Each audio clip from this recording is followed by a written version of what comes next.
Ya oke, langsung aja kita mulai videonya. Udah gitu ada artis dangdut berubah jadi ahli nasab. Gue nggak paham belajarnya di mana, di dalam gendang kali ya. Astagfirullahaladzim, kacau tidak? Artis dangdut belajar nasab enggak jadi mufti ngumumin saya batalkan nasab Ba'alwi. Iye kadalah kebon. Udah kacau ini negeri Habib Hamid, kacau ini negeri. Udah gitu ada pakar ahli ikan nila. Udah tahu ikan nila? Dia pakar dari BRIN, Toto tampil sebagai pakar nasab ikan cupang. Udah kacau ini negeri, kacau tidak? Kacau tidak? Kenapa? Kalau nyanyi nanti sama soneta, tidak ada Roma tanpa soneta, tidak ada Roma, tidak ada soneta tanpa Roma. The sound of Muslim, the voice of Muslim. Hadirin, baik, saya ingin cerita saja bagaimana kronologi sehingga sampai saya kepada satu keyakinan hakul yakin bahwa Ba'alawi bukan keturunan Nabi Sallallahu Alaihi Wasallam. Ini ceritanya panjang sekali, 50 tahun ke belakang. Waktu itu usia saya masih 20 tahun dan saya sudah tampil sebagai, ya katakanlah, penceramah muda. Saat itu adalah satu majelis ta'lim di Masjid Ar-Rahmah, Tebet Timur, Jakarta Selatan. Pembicaranya ada satu Habib dan saya mewakili pemuda masjid, seperti itu kira-kira. Ini sosok Habib ini bercerita seperti ini. Kalau ada Habib yang berzina, yang mabuk-mabukan, yang berjudi, mencuri, jangan kata apa-apa. Nah, ini Habib orang Betawi memang. Kalau bahasa Jawa jangan kata apa-apa, ojo muni apa-apa ngono. Menengai. Kenapa? Mereka adalah cucu Rasulullah. Mereka itu ahli surga. Rasulullah sallallahu alaihi wasallam pemegang kunci surga. Tentunya setelah beliau masuk, pasti yang diutamakan adalah keluarganya, keturunannya. Maka ketika ada Habib yang melakukan kemaksiatan tadi, jangan kata apa-apa, menengai, ojo ngomong apa-apa. Ngoten. Ini saya saat itu merasa tersentak. Ketika saya giliran saya naik, saya katakan, Beb, alafu Beb, anak koreksi ente. Itu antum bilang tadi bahwa keturunan Nabi pasti masuk surga walaupun maksiat seperti apapun. Qala ta'ala, a'udzu billahi minasyaitonir rajim. Bismillahirrahmanirrahim. Ya ayuhan nas, inna khalaqnakum min dzakari wa untha wa ja'alnakum syu'uban wa qabaila lita'arafu. Inna akramakum 'indallahi atqakum. Shadaqallahul azim. Beb, Allah Subhanahu wa taala berfirman, wahai manusia, aku telah menciptakan kalian dari seorang laki-laki dan perempuan. Dari sana aku jadikan kamu berbangsa-bangsa. Dari bangsa-bangsa itu aku jadikan kamu bersuku-suku. Seperti contohnya Indonesia. Bangsa Indonesia sukunya ada kurang lebih 700 apa piro? Pinten? Ada Sunda, ada Jawa, Aceh, Padang, Batak, dan banyak lagi yang lainnya. Gimana bang Ge? Lita'arufu, saling mengenal, lita'arufu, saling menghormatilah. Inna akramakum 'indallah atqakum, sesungguhnya ketinggian derajatmu di sisi Allah adalah takwamu. Bukan dari mana bangsamu, bukan dari siapa keturunanmu. Nabi SAW menyambut firman ini dengan menyatakan, la fadla li'arabiyyin 'ala ajamin illa bitaqwa.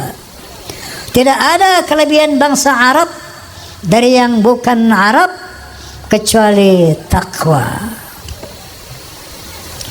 Lalu saya katakan lagi, Beb, bukankah Rasulullah sallallahu alaihi wasallam bersabda, al jannatu lil muttaqina walau kana 'abdan habasyian wan naru lil 'asina walau kana sayyidan quraisyan hashimian. Surga itu untuk orang-orang yang bertakwa walaupun dia budak dari bangsa Habsyi. Contohnya Bilal bin Rabah, budak dari bangsa Habsyi, tapi Rasulullah menjamin bahwa Bilal bin Rabah adalah insya Allah menjadi ahli surga. Sementara orang neraka adalah tempat orang maksiat walaupun dia dari Sayyid Quraisy Bani Hashim. Ini yang saya utarakan saat itu. Bahkan Rasulullah SAW bersabda, "Lau anna Fatimah binti Muhammadin saraqat laqatta'tu yadaha." Seandainya Fatimah binti Muhammad mencuri, aku sendiri akan memotong tangannya. Artinya, Beb, saya katakan, tidak ada privilege, tidak ada keutamaan untuk turunan Nabi sekalipun. Rasulullah pernah mengadakan halaqah dengan para sahabat. Beliau bercerita, aku rindu kepada, sampai sambil meneteskan air mata. Aku rindu dengan saudara-saudaraku. Aku rindu dengan saudara-saudaraku. Para beruntung, lebih beruntung, lebih beruntung, orang beruntung, lebih beruntung, lebih beruntung orang yang tidak pernah bertemu aku, enggak pernah melihat aku, tapi dia beriman kepadaku. Mereka itulah saudara-saudaraku. Allahumma salli ala Muhammad. Kalau kita ini 1500 tahun kurang lebih enggak pernah jumpa Nabi, enggak pernah melihat Nabi, tapi kita beriman kepada Nabi, itulah saudara-saudara Nabi. Makanya ketika Rasulullah di akhir hayatnya, dia tidak memanggil keturunannya ya dzurriyyati, yang dipanggil dia ummati, ya ummati. Islam dinul khalis, Islam adalah agama yang lurus. Rasulullah SAW adalah tokoh yang demokratis, bukan tokoh yang nepotis, bukan tokoh yang pokoknya nanti semua keturunanku, keluargaku harus masuk surga apapun kesalahannya lah. Inilah al-Islam, itulah sosok kepribadian Rasulullah Sallallahu Alaihi Wasallam.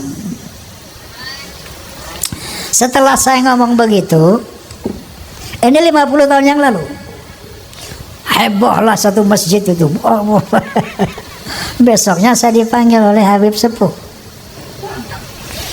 Bang Haji, ente ngomong apa kemarin? Sampai ramai itu orang-orang di masjid. Saya bilang, saya ceritakanlah, ada Habib ngomong begini, Beb. Saya bilang, Qala ta'ala, qala Rasulullah, bla bla bla. Mohon petunjuk, Beb, saya bilang. Apa yang Anda sampaikan itu benar. Apa yang Anda sampaikan itu tidak salah. Tapi saya mohon jangan ulangi lagi kata-kata seperti itu. Kenapa? Karena itu akan merusak ukhuwah Islamiyah. Sejak saat itu saya pendam dalam perut.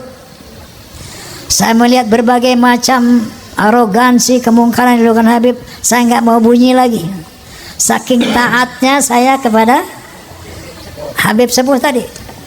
50 tahun saya tahan itu.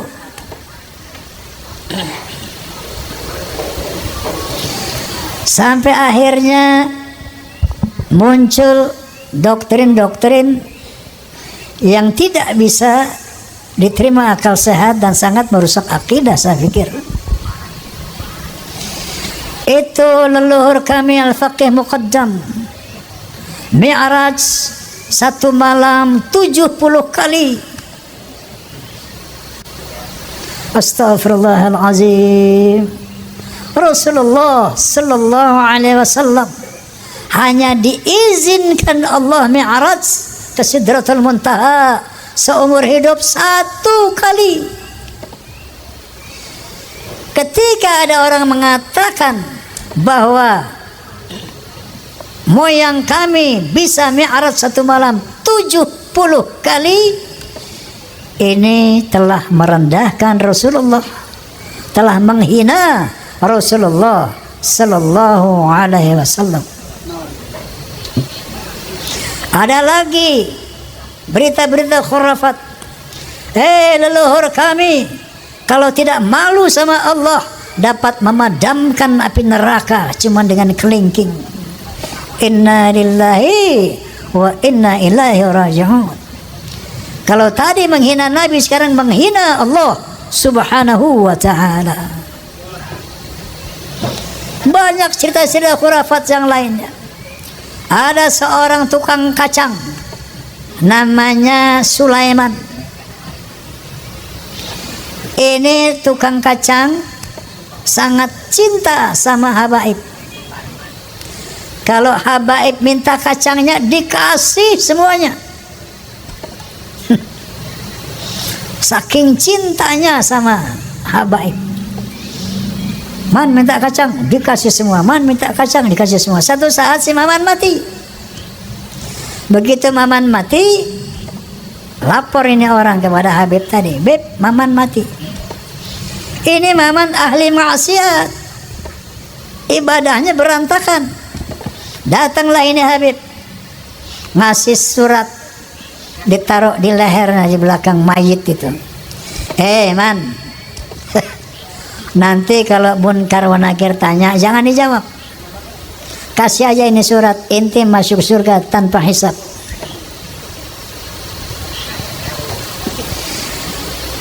Banyak lagi cerita seperti itu. Leluhur mereka semuanya wali, bisa nurunkin emas dari langit. Yaman itu negeri paling miskin di Timur Tengah. Bagaimana kita percaya dia bisa turunin emas dari langit? Masya Allah, ini goyang apa?